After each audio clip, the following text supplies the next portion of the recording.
Herensuge.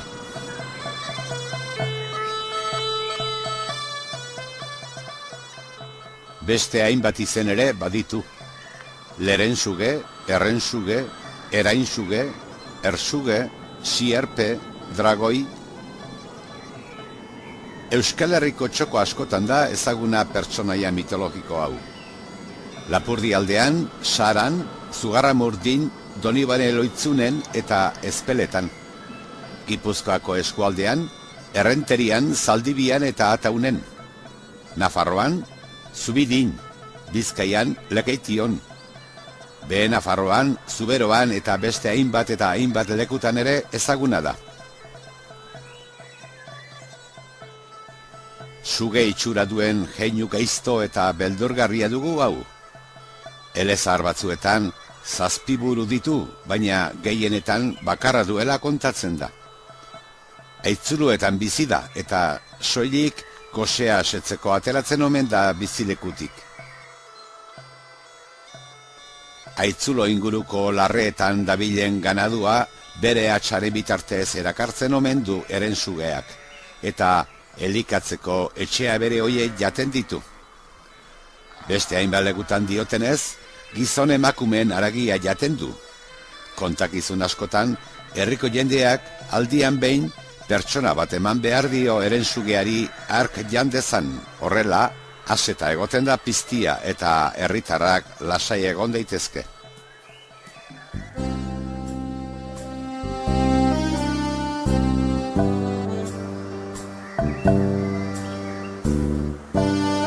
Orain dela aspaldi, erregea herri eder batean bizitzen, eta inguruko aitzulo batean bizitzen 7 buruko herensuge izugarri bat. Jeinu gaiztuak herriko jendea iresten zuen, eta halabeharrez herensugearekin tratu bat egin zuten. Urtean behin neska gazte bat eskaintzen bazioten herensugeari, pakean utziko zituen hark.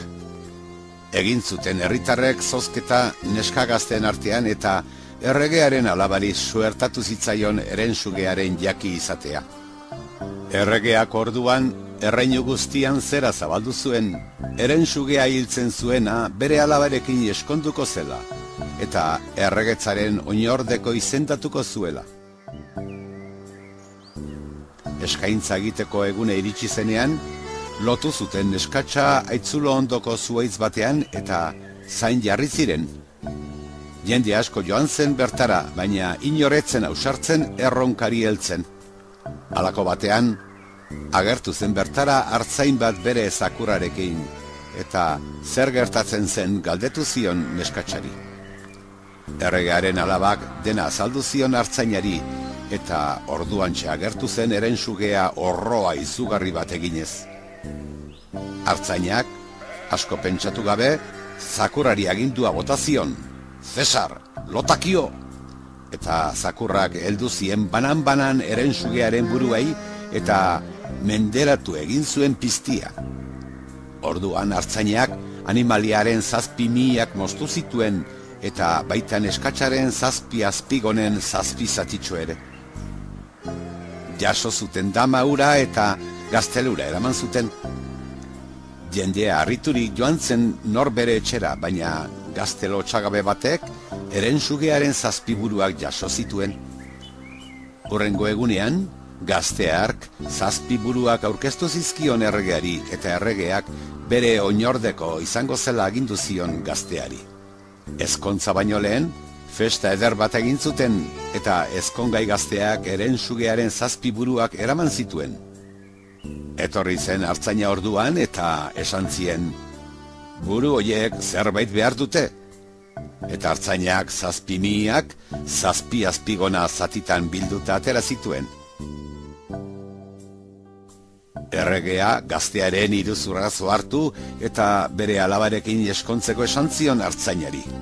Geroztik, zoriontsu bizi omen dira artzaina eta neskatxa.